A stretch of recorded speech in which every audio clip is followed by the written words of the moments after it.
Good afternoon. My name is Jasmine Shoemate, a member of the City Club Youth Forum Council. I'm a junior at Shaker Heights High School, and I'm very pleased to welcome you in this afternoon's forum on entrepreneurship among our youth, featuring John Zitzner, founder and president of Entrepreneurship Preparatory School, also known as ePrep, a grade 6th through 8th Ohio community school located in the city of Cleveland.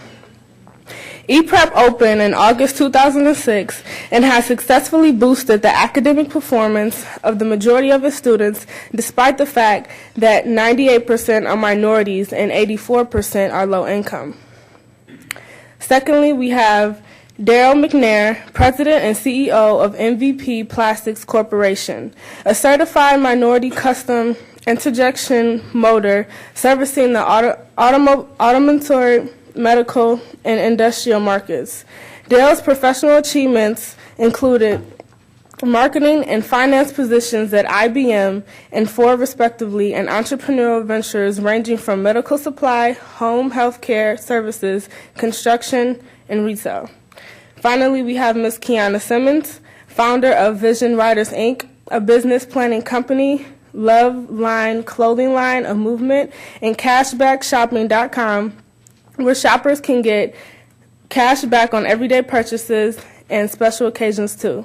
Keiyana is recognized by the National Foundation for Teaching Entrepreneurship as the 2011 Global Young Entrepreneur of the Year. So please join me in welcoming our speakers today.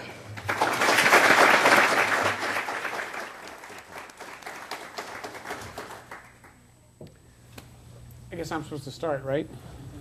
Okay. Right? Yeah. Well, I'm delighted to be here today, and entrepreneurship is kind of in my blood. My first business was when I was about 8 years old.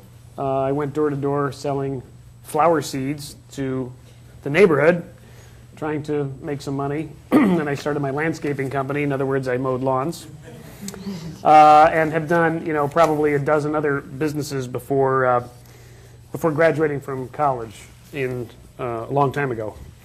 After graduating from college, I decided to take a job in sales, and after about 5 years of that, realized that I really wanted to start a company where exceptions could be made. I worked for a large company, and when I went to the bureaucracy and asked for certain things that were outside of the norm, you'll learn this as you get older depending on where you end up working. Sometimes exceptions aren't made for people, like that's not our policy. This isn't the way we do things. So I decided to quit and start a company where exceptions could be made. So in 1983, started a couple of companies. One of them was Bradley Company. It was a software firm. Actually, it wasn't software at the time because in 1983, which is a long time ago, way before most of you were born, the PC of the day was the Radio Shack Model 1. Does anybody in here remember a Radio Shack Model 1? No, so you do. My gosh. Outstanding. So you know how in your phone you have 8 gig of memory or something like that? Well, the memory for the Radio Shack 1 was a cassette tape. Do you guys know what a cassette is? It's it goes in a tape recorder. Anyway, that was the memory for the Radio Shack Model 1. It was a tape recorder. And all the marketing letters that I would send out to people were done through this Model 1 by pressing play on the tape recorder and this printer. Do you ever see a printer that actually printed? It wasn't a laser printer. It was bum, bum, bum, bum, bum. You ever see one of those? It used to be called that used to be what printers were. Anyways, a daisy wheel printer. And then anyway, that's how we kind of got started from my bedroom, my third bedroom, when I had a 6-month-old and a 3-year-old running around. So my wife, she was always very supportive, but why would you start a company when you have a 6-month-old and a 3-year-old and you don't have a job? It's kind of crazy, isn't it?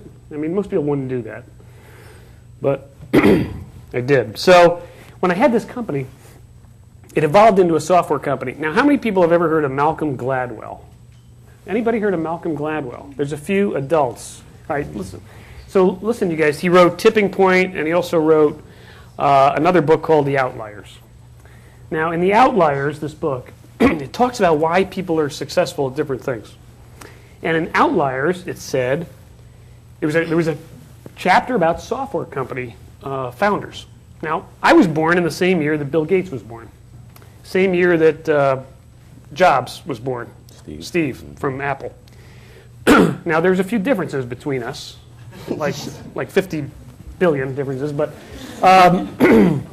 anyway, the interesting thing about the book Outliers, it said if you started a software company and you were born in 1954 or 55 or 56, you had to be, you practically could not fail. Why? Because if we were born in 54, 55, or 56, you got exposed to programming when you were in high school. Nobody else did. When you got to college, you started to get exposed to other things, different things. And then when you first graduated and you're in your early 20s, that's when the PC started coming out. And also, so we were on the cutting edge. And so if you start a software company, these are the people that were going to start software companies. And so I did. And I didn't know it at the time, but looking back, that's probably the main reason why we're halfway successful is because, you have to be a total moron not to succeed if you were born in 55, according to Gladwell. So there I was, born in 1955. So was Gates. And so a lot of other software people were. Anyway, I had this software company.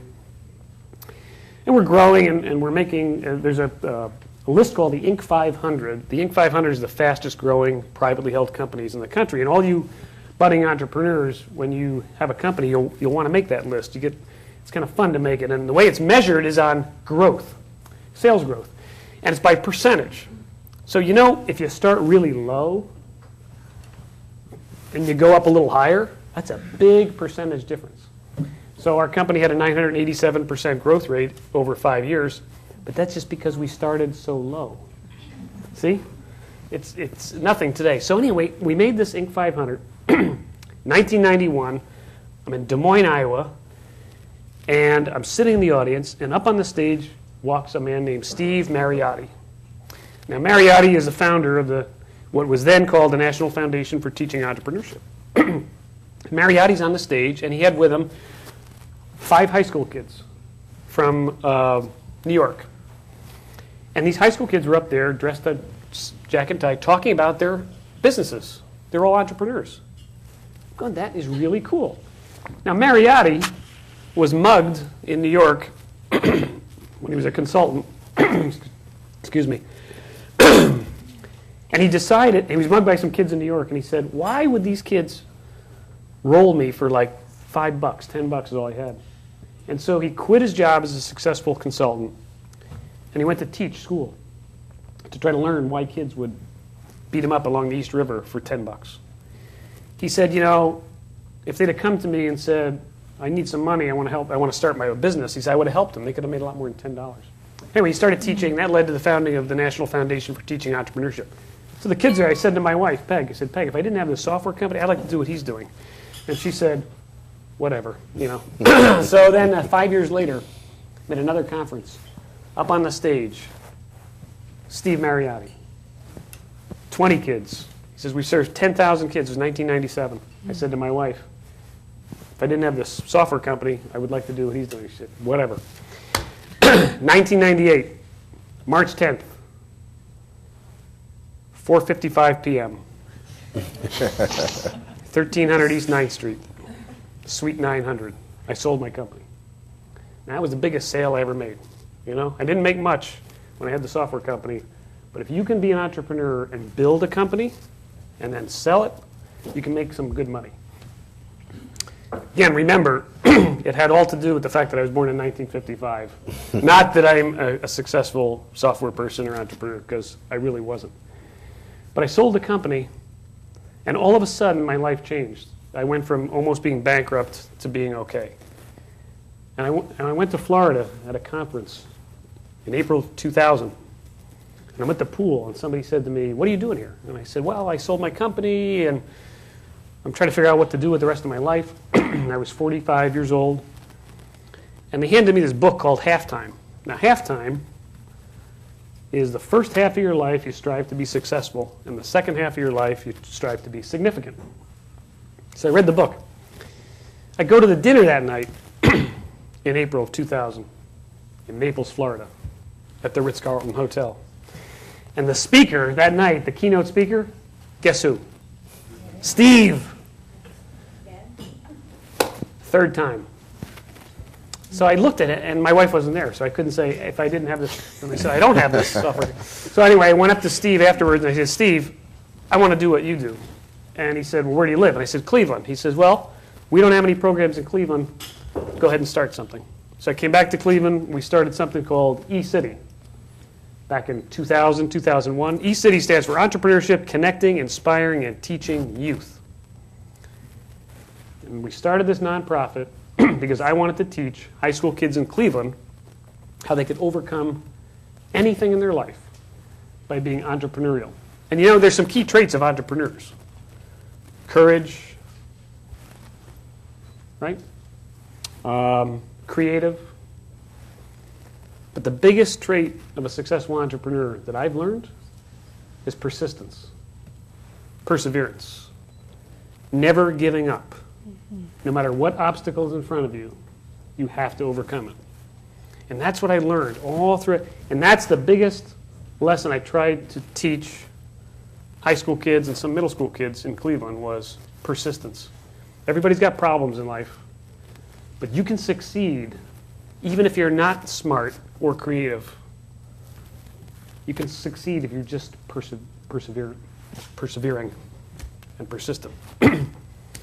Anyway, so we started eCity, and then 9/11 hit, and I remember somebody saying to me, John, I just heard that you can't start a nonprofit right after 9/11 because, you guys were born then? Yeah, I think you were. Because, you know, nobody's going to want to give up money, and the world is depressed, and everybody's going down. You can't start a nonprofit after 9/11. And I said to my associate at eCity, I said, Scott, this is the perfect time to start a nonprofit because nobody else is going to do it. And there's still plenty of people that want to help. And if we do it, we'll be successful. So we did. We started teaching all over the Cleveland high schools and in Warrensville Heights. Even did a program that Keiyana went through that you might talk about. And built this thing up, and then I came to the conclusion that I think we need to do more. I think we have to start a school in Cleveland where we can have kids 8 hours a day focusing on the very highest college prep education, including entrepreneurship. So we started Entrepreneurship Prep School. And now we have Village Prep School. Now we have 2 other schools. We'll have 2 more next year. We'll have 6 schools next year, all teaching kids in Cleveland how to be successful, how to get into college, and how to achieve their dreams. And being a college graduate is good. It's good. It's easier to be an entrepreneur if you have a college graduate because you have connections to more people. You make a lot more money too. So that led me to saying to eCity, you know, I really have to spend all my time at these schools. And so eCity transition, I'm really happy to say eCity is now actually part of Youth Opportunities Unlimited with Carol Rifchen. And eCity is going strong today, and Entrepreneurship Prep School is going strong today. So I guess the message I leave with you is whatever it is that your passion is, whatever you really want to do, you know, lock into it and then just do it. And do not give up. You're going to have so many people telling you, correct me if I'm wrong, you guys, but you're going to have a lot of people telling you you can't do things. Oh, you can't do that. Oh, don't set your sights. That's not realistic. You'll never be able to. See? You have to tune that out. And then you have to set your eyes on a prize and do whatever it takes. That's my story.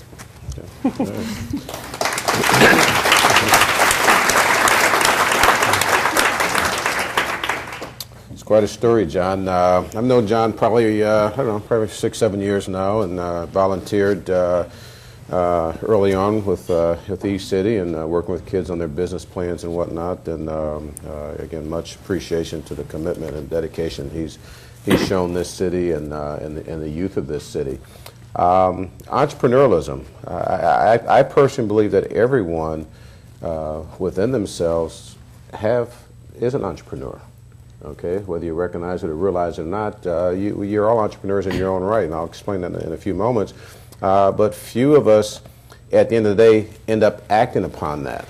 Okay, There are, reasons why we don't act upon it. Sometimes it's fear, sometimes it's money, sometimes it's other folks that tell us, as John said, you can't do. But the reality of it is, as an individual, we strive to be successful in life, and that's what entrepreneurialism is all about. It's about wanting to be successful. It's about wanting to make a change. It's about wanting to be a little bit different than what others are out there. So again, we all have a little bit of that in us. For those of you who say one day may not open up your own business, you may find yourself working for a company, a corporation, and within that corporation, you're going to find yourself being an entrepreneur in the sorts that you're going to distinguish yourself. Your product, your work, your output is going to be a little bit different than your peers' output.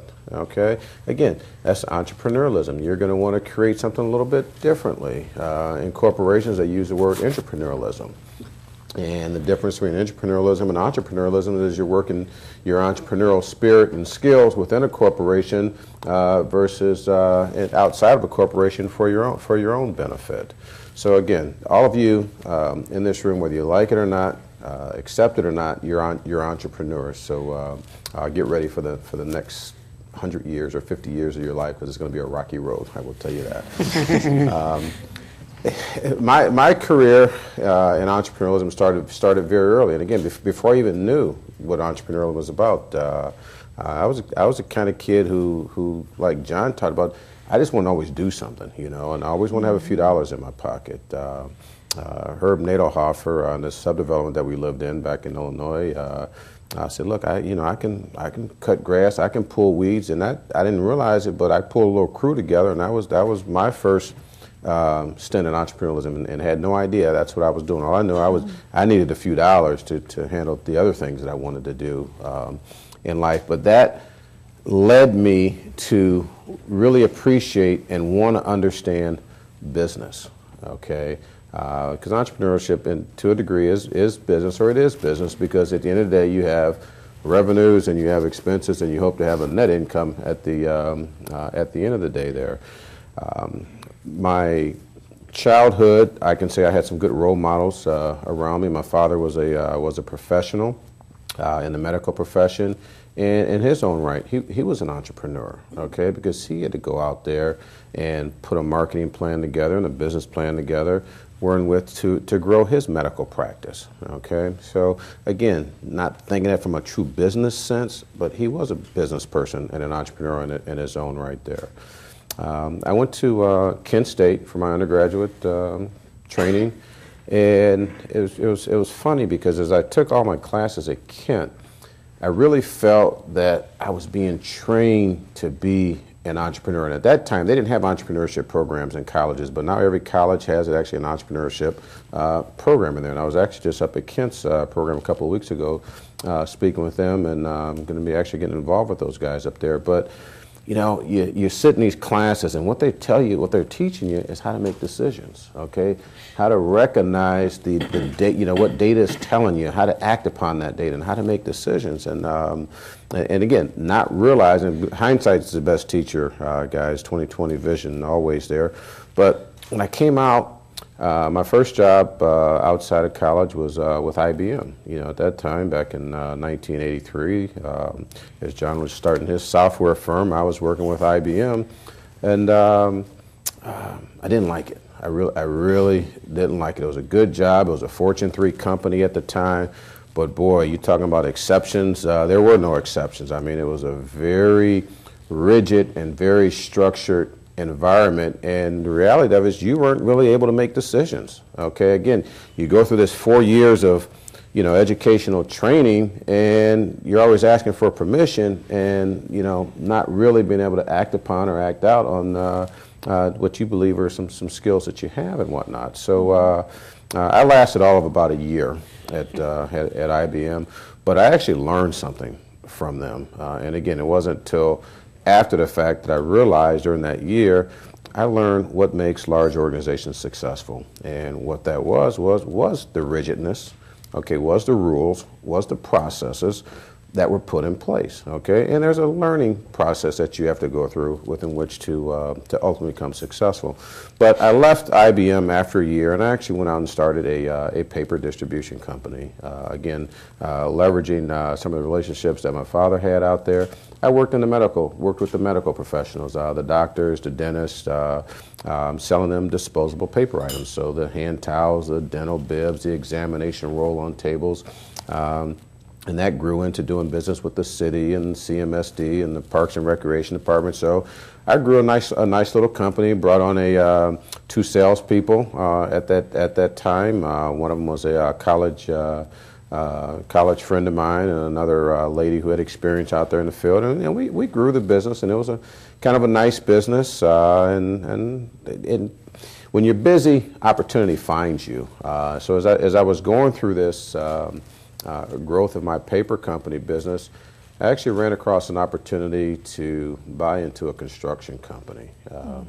And again, I didn't know much about construction other than the hammer and the nail and so forth. But the folks who I were buying it from, they understood construction, but they didn't understand business, okay? So they did good out in the field, but did a horrible job in the administration side of the business. So, boom, the light bulb went on. This is what I went to school for, okay? This is where that training was able to be put into true use here, and it was a turnaround situation. The company was losing money. Went in, bought the company, sold it 5 years later, and that was my first successful sell of a business at that time. And was very proud of that because, again, we did work in 17 different states with this construction company, from New Jersey to Florida to Michigan, Indiana, here in Ohio as well, too, to working on ODOT projects, everything. So I really learned a lot, and I learned really at that time, again, drawing back on my experiences at IBM, there were processes and disciplines that I bucked early on, but realized that those are so very important being an entrepreneur, because you can't just get out there and just think it's going to happen and hope it happens. There is a lot of hard work that has to go into it. My entrepreneurial experience didn't stop there, but as I learned that I did not still know enough. IBM taught me sales, marketing, but I felt the other component of being truly successful in entrepreneurialism was understanding corporate finance. And at that time, I actually went to Baldwin Wallace College during the evening while I was head of construction company, got my MBA, and had an opportunity to go to Ford Motor Company to be work in their controller's office there. And again, at that time, Ford has a great reputation for training finance professionals. I took that opportunity, jumped on it.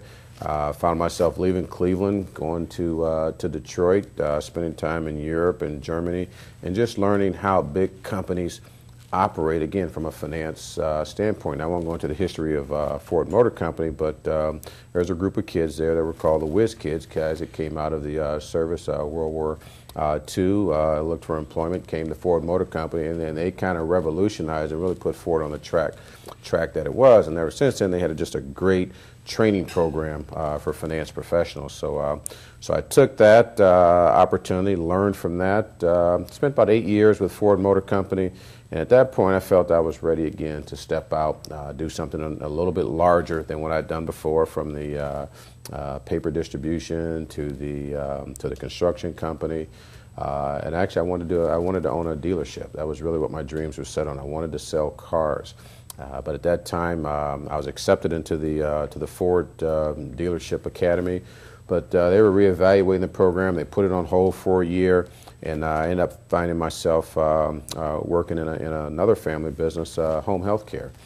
Wife and I both left our corporate jobs up there at Ford, and she worked with Allied Signal up there, and we started a home health care company. And for those of you who understand home health care, that's where you send skilled professionals into the home to do nursing, physical therapy, occupational therapy, and so forth. And did that for a couple of years, and again, as you're busy, opportunity finds itself on you.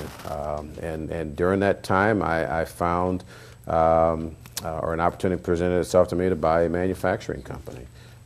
Something that was automotive related. Again, that's where I'd come out of, and boom, 4 years later, here it is. And my second sell was of the home health care business. So I was able to sell that, leverage that, and then move into this manufacturing business, which actually brought me out of Michigan back to Ohio here.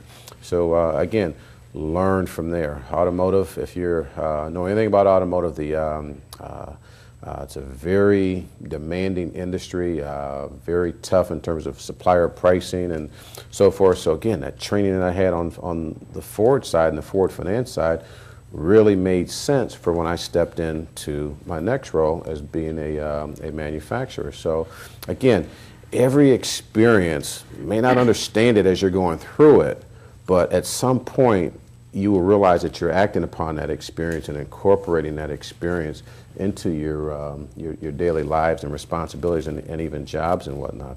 And I dibble and dabble in other things as well too. I've owned retail stores here in Michigan, and just a few other things. So this is my life. And again, I know there's more learning out there for me. I'm not sure where the next opportunity is going to come from, but I can't say it'll be today, it can't be tomorrow, but I will be ready for it when that next one comes. So that is my story. And again, thank you guys for listening this afternoon.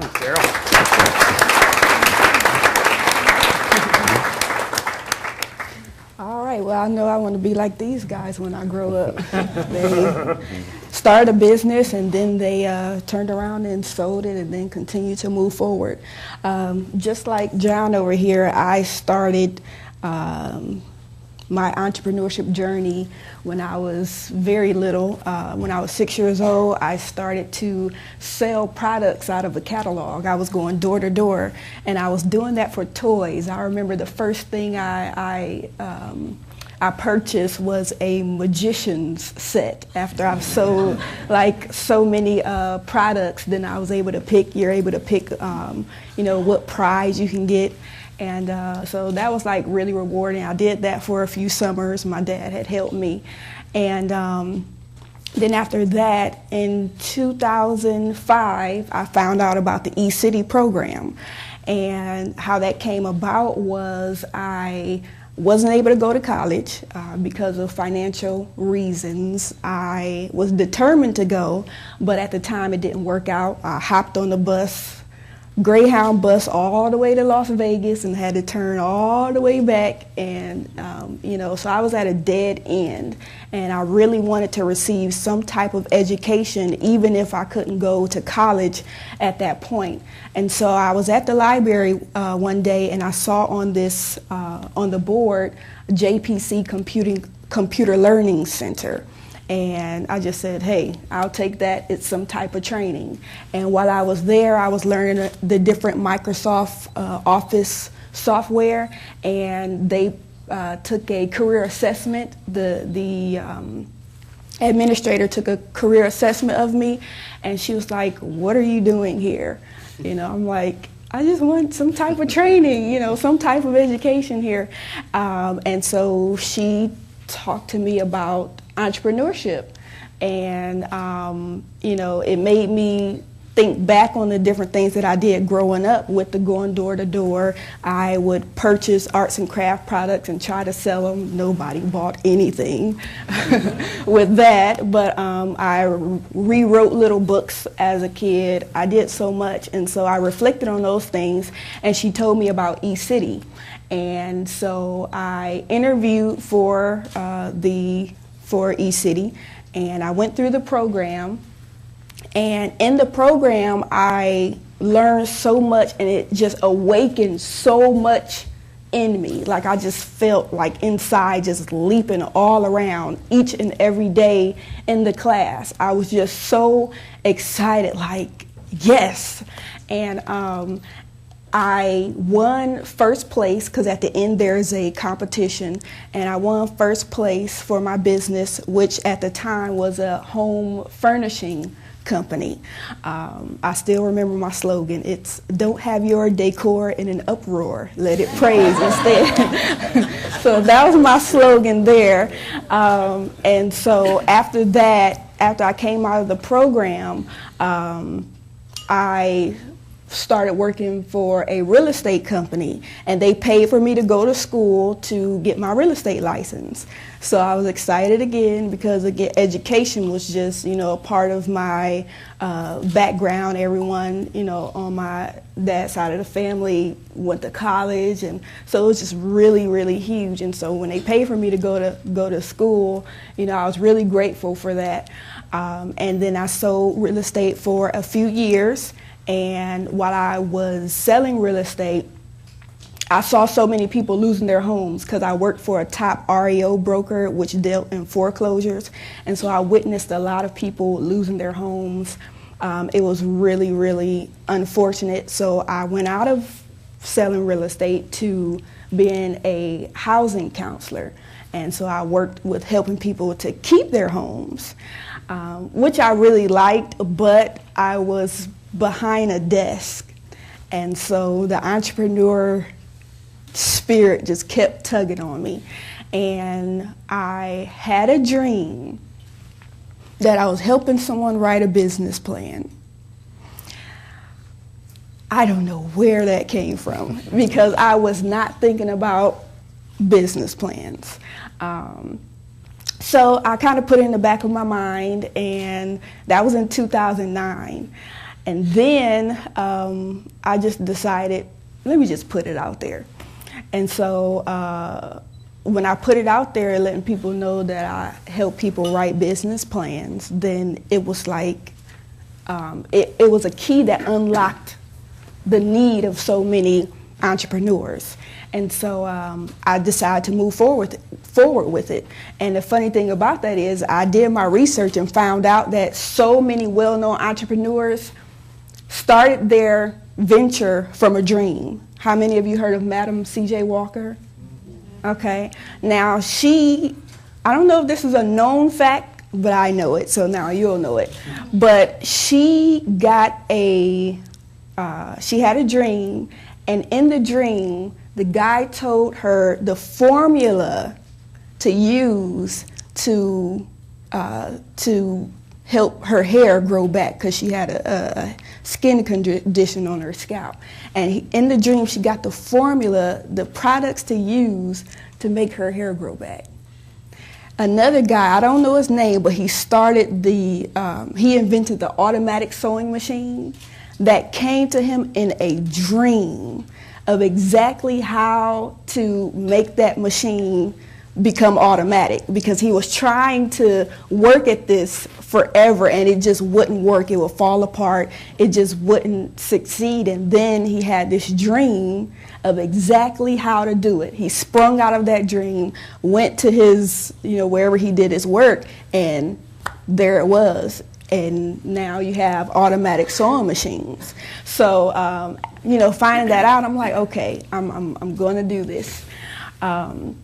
So in 2010, last year, I officially started the business, because what I learned at East City is when you have an idea, you test it. You do your background research on it. You don't just come up with something, get business cards, and start moving forward. But you have to do your market research. You got to test it. So that's what I did in 2009. And then in 2010 is when I actually really ran with it. And then this year, I won Young Entrepreneur of the Year, which was a really, really great honor. And so the National Foundation for Teaching Entrepreneurship, NIFTY, they flew me to New York, and I got to meet with other young entrepreneurs all over the world, Israel, Chile, Germany, so many. It was about 30 of us, and we got a chance to talk with Magic Johnson, who is a former NBA player, and he's a successful entrepreneur. The only person in the world who owns Starbucks, because they do not franchise, but somehow he was able to, persist in convincing them to let him own some. And he does actually, his stores do greater than Starbucks themselves, so he knows what he's doing.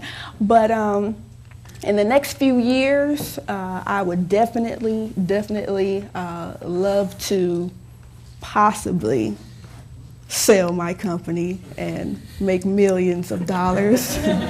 And then I'll move on to the next because I am a serial entrepreneur. I also have a clothing line, as you all heard earlier.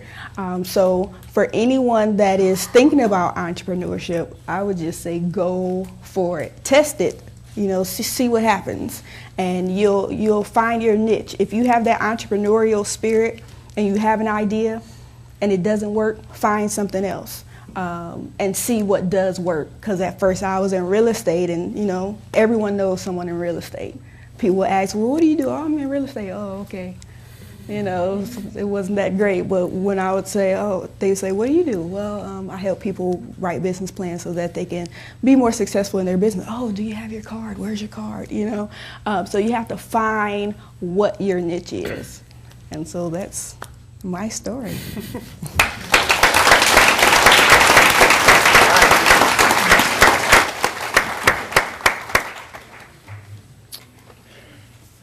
Good afternoon. My name is Brian Ciccarello. I'm a member of the City Club Youth Forum Council. I'm a senior at Mid-Park High School. Today at this City Club Youth Forum, we are listening to Mr. John Zitzner, Mr. Darrell McNair, and Ms. Keiyana Simmons. We will return to our speakers in just a few moments, but first we encourage you to formulate questions for our speaker now while we break for a few announcements. We welcome you to this City Club Youth Forum, part of the traditional City Club, which began in 1912. It is the oldest continuous running free speech forum in the country. Today's City Club Youth Forum is made possible through grants from the Martha Holden Jennings Foundation, the Bruning Foundation, the Stocker Foundation, the William Weiss Foundation, and the Thomas White Foundation. We would like to thank our founders for their generous support. The City Club Youth Forum series is planned by a council of students from several area high schools. I would like to thank the members of the council whose names appear in the program. Also, please note that there are surveys and pencils on your tables. Please begin filling these out and we will collect them when you leave. Now, we would like to return to our speakers for our traditional questions and answers. To ask a question, and it must be questions only, please raise your hand. As a courtesy, please stand, state your name and high school, and hold your applause until the end of our program. Our microphone holders are Brianna from Washington Park and Jasmine from New Tech.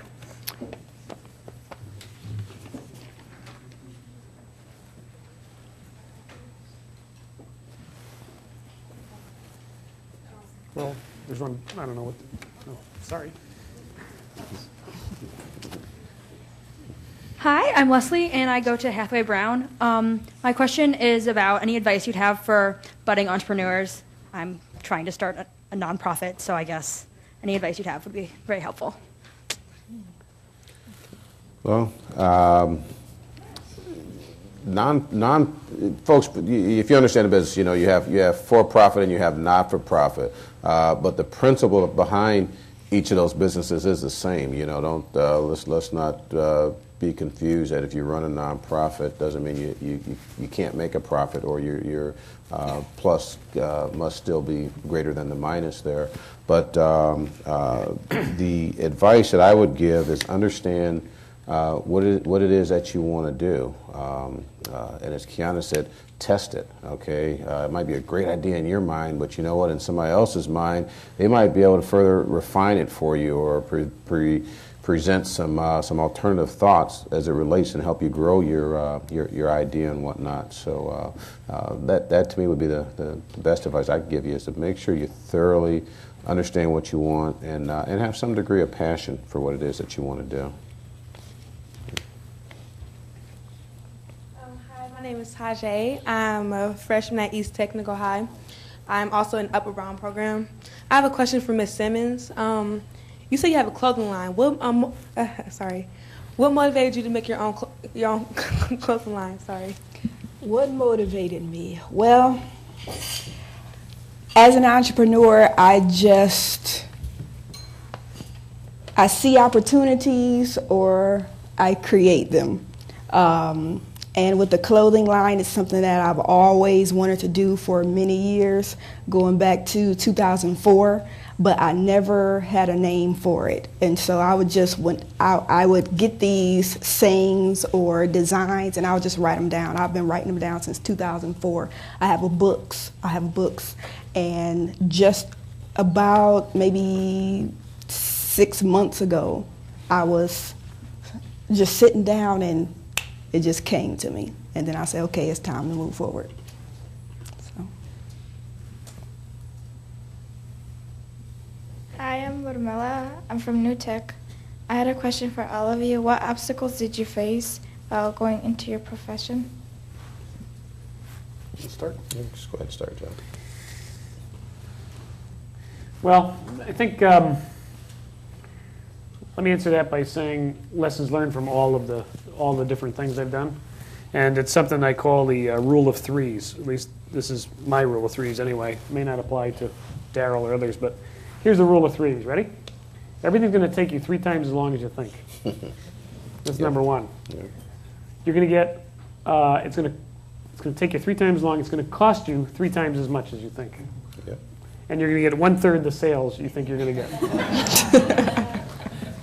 And if you can survive, if you can have a business plan that survives with the rule of threes, you'll be successful no matter what obstacles that you have. So that's really it. Everybody's way too optimistic about their sales. They think things can get done in record time. And in fact, the reality is it doesn't happen. So that's what I've learned over the years. You want to take a stab? An obstacle that I face as an entrepreneur is finding staff. Really good people to work in the business. A business planning company is not something that is common. You need people that has a heart for entrepreneurship. You need people that knows what they're doing. So that search to find staff that is like-minded and that that's professional has been a challenge. Also, just finding other like-minded, driven people as well, because there will be those times where there will be those days like, oh, I just need to talk to somebody that understands. Sometimes I will call Mr. Z over here, but most times I'll call my mom sitting over there and I know she doesn't understand anything, but she's an ear. She's like, oh, yeah, oh, okay, but just to get it out, So I would encourage anyone that if you're looking into, becoming an entrepreneur, finding a mentor, getting around some people that you can steadily go to that will help you to keep moving and keep trucking so you don't give up. And I guess what I would say is the biggest challenge is really understanding yourself, because you yourself can sometimes be your biggest obstacle in your pursuits and in your endeavors, and understanding what your shortcomings are, and certainly early on I recognized one of my shortcomings was patience. The ability to always want something quicker than it was ready to be given or delivered to me. So really understanding what your shortcomings are and dealing with them appropriately. But patience is very important when you are an entrepreneur, and how to deal with that. And don't confuse patience with laziness. Those are two totally different attributes. So. Sorry, one more. This is to Mr. John. Wait, is it John? I apologize. Mr. McNair. Yes. Was there ever a time where you wanted to give up, and what made you keep going? Like, what was your motivation to keep going? Competitiveness, absolutely. You're going to always find times where you question yourself. Why am I doing this? There were times when didn't have money to pay myself out of the business, and you do sometimes begin to question. And so what's the motivation is that that the harder you work, okay, there will generally be a positive outcome on the other side. And if it was easy, everybody would be doing it. So that truly was my motivation, is knowing that I'm doing something that only a very few can do.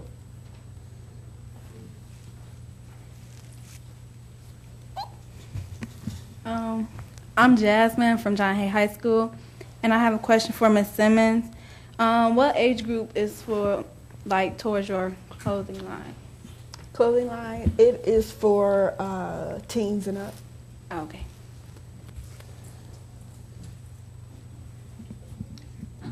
My question is for all three of you. My name is Gregory Richmond. I'm a senior from Shaw High School. In the East City program, I was actually in that program. I played second. My business was graphic T-shirts. Nice. Congratulations. My question for all three of you will be, what would be the hardest thing about being an entrepreneur or starting your own business? Like, what would be the hardest challenge? 'Cause I remember you said you started it when you had a 3-month-old and a 3-year-old. Mm-hmm. That was pretty tough, right there. So you want to know what the hardest thing is that I've gone through? Yeah, I guess it's it's when I first started my company in 1983. And by the way, congratulations on second place. That's good. What year was that? This was last summer. Oh, good for you. Good for you. Yeah, I remember when I first started. It was a long time before I didn't know the rule of threes then, you know? And so I had this, like, I'm going to start this thing. I'm going to start making some phone calls. I'm going to get some appointments, and I'm going to get some money. It was kind of a consulting company. Well, I told a story to your class and maybe to other classes where I remember making 20 phone calls one day, 20, and the number of appointments I got out of that 20 phone calls was 0. So I'm thinking, well, that's okay. Tomorrow will be better. Next day, 20 phone calls, number of appointments, 0. 3 months old on the floor, 3-year-old over there. I'm saying, wow. Next day, 20 phone calls, number of appointments, 0. It's like, why am I doing this? You know? I mean, that's when you want to give up. See? So the toughest thing is facing the fact that you're going to get a lot of no's. So if you go into it thinking, I'm going for a lot of no's. I hope I get 100 no's this week. Because in order to get 100 no's, you got to make 100 tries. And lo and behold, I remember a Friday at like 4:15 the first week, somebody said yes. Oh my gosh. It's like, what? You know, I was like, excuse me? You actually want to talk to me? That's the way I felt, you know? But man, what if I'd have given up at 3 o'clock on Friday? Do you see what I'm saying? That's right. So I was up to my 99th no. I didn't make my 100 that week. But I got a yes instead. So I think that's the thing. It's like you're going to get a lot of negatives, right? You're going to get a lot of rejection. You're going to get a lot of no. So you got to kind of play a game with it. Like, I want a lot of rejection. I'm going to see how much rejection I can get this week. That's my goal. I want a whole lot of people to say no, no, no, no, no. Because if you keep trying, you're going to get to your yeses. And that was one of the hardest things, because it took a lot longer to get to that yes than I thought. So you got to kind of reshift your thinking, you know? I would say, well, first you got to know what kind of entrepreneur you want to be. And that will help you to be more successful with overcoming. If you want to be self-employed, then you will most likely be a one-man show. And that is very, very hard, doing everything from the marketing to the selling to the creating to the everything. And that's what I was doing for a long time, being that one-person show, and that was so hard. But then going into being a business owner, which is different from just being self-employed. Being a business owner, you own it, and then you have staff, and you are moving forward as a team. And then the challenges are, staff issues. But you're not that one-man show to where now you can deliver on time, you can, deliver great service and make your customers happy. So for me, it was just moving out of one mindset into another so that I can be successful. I'd have to reiterate the answer that I provided the young lady over there. You know, again, understanding your shortcomings as an individual will help you overcome the obstacles that you'll face in your business pursuits.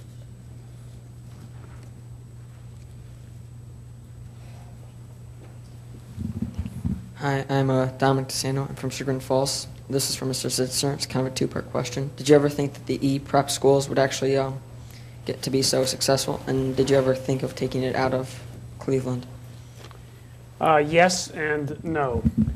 So, you know, when we started e-prep school, the whole idea by starting that was to eventually create 12 schools like e-prep.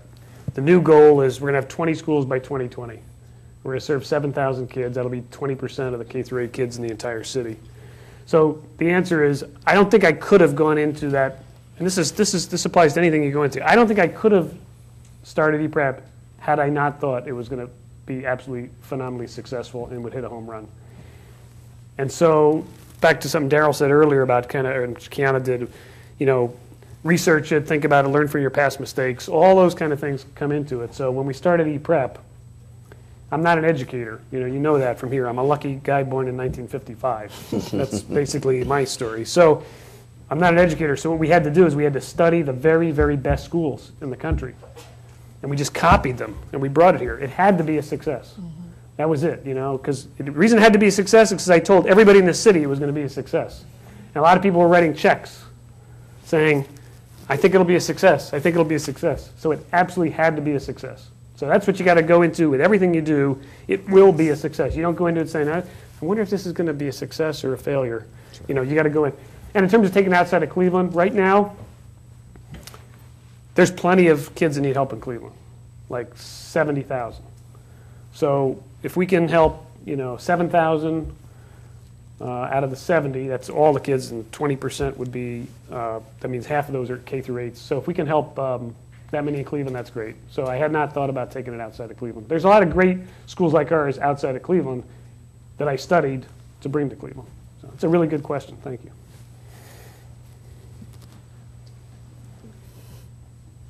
Hi, I'm Deanne Nowak. I'm a teacher at Gilmore Academy, and my question is for Mr. McNair. If someone has an idea for a product that doesn't exist, and being in the plastic manufacturing business, how does one go about having a prototype made, or even thinking about how a prototype might get made? Who do you contact? That's a great question. You know, I'll answer that in a nice little story here. 2 years ago, we all are living witnesses of how bad the economy got.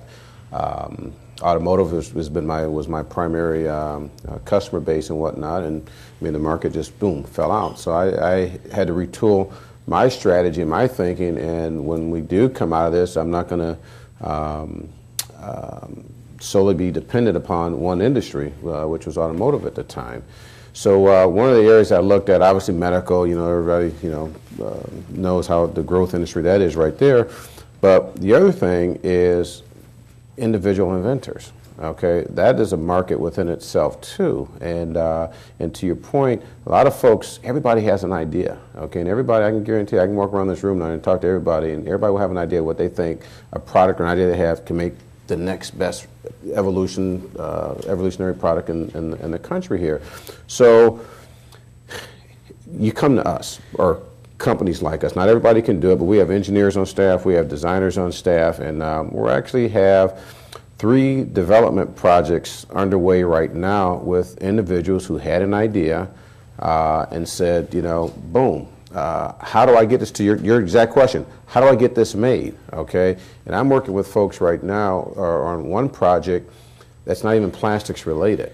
Okay, but having the design, having relationships in other industries, whether it's steel, whether it's extrusions, whatever it is, I'm able to bring those resources together to help an individual. I also have legal teams that I will refer people out to, so if they want to get a patent for something, do that type of thing. So I saw that as an opportunity, and also my thinking was, you know what, with this economy being as bad as it is, and with as many people being downsized and not being hired back, small businesses, individual inventors, that's going to be the key. That's going to be really the success for bringing us our economy out of the recession that it was in. So I saw that really as a fertile new market opportunity for me. And I will also say too, there are companies out there, if you search the web, there are companies out there who say they can do these type of things for you, and they can do them for you as well too. But if anybody's in Cleveland wants to do it, stay local. So that would be my suggestion.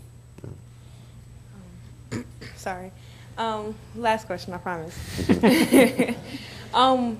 Was there ever a time where you thought that you was doing it just to please your family or somebody else? Like, you wasn't doing it for you. You was doing it to please your family. Like.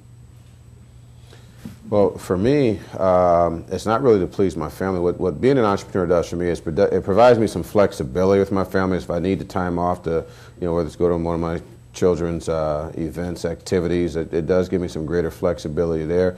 But to be honest with you, I get a greater kick out of listening to my employees tell me their stories, okay, and about their children, and about some of the activities they got going on in their lives, and knowing that I'm playing a part in that. Although I'm an employer, I am playing a part in their family life and success.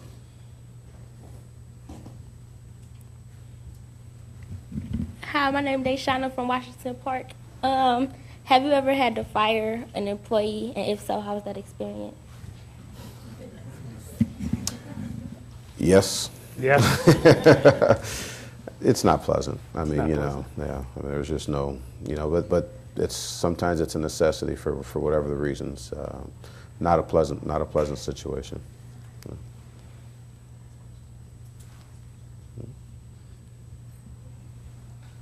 I'll tell you a story though, okay? I always got a story. And this is hard because I had an investor in my company one time, okay, one of my earlier companies, and they said to me, you have to have the insensitivity to be able to fire your mother if that's what it came down to.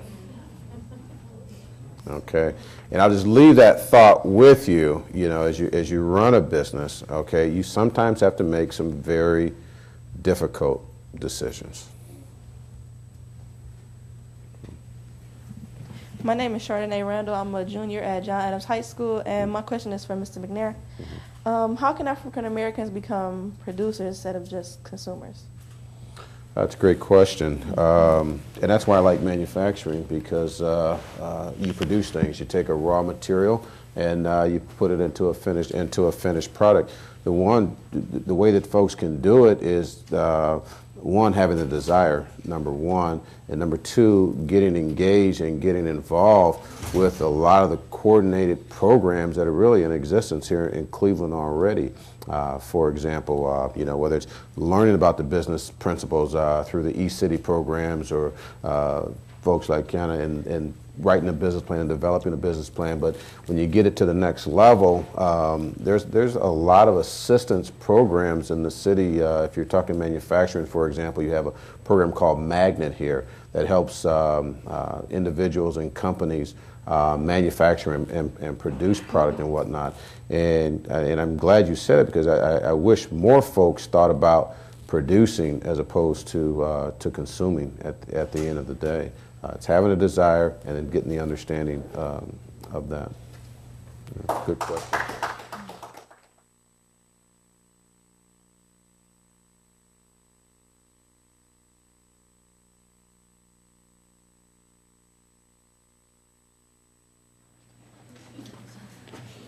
Good afternoon. My name is Tomas Navia, and I'm a member of the City Club Youth Forum Council. Today at the City Club of Cleveland Youth Forum, we've been listening to Mr. John Zitzner, Mr. Darrell McNair, and Ms. Keiyana Simmons. Before you go, we would like to ask you to fill out the surveys on your tables and return them to us at the doors. Thank you to our speakers, and thank you, ladies and gentlemen. This forum is now adjourned.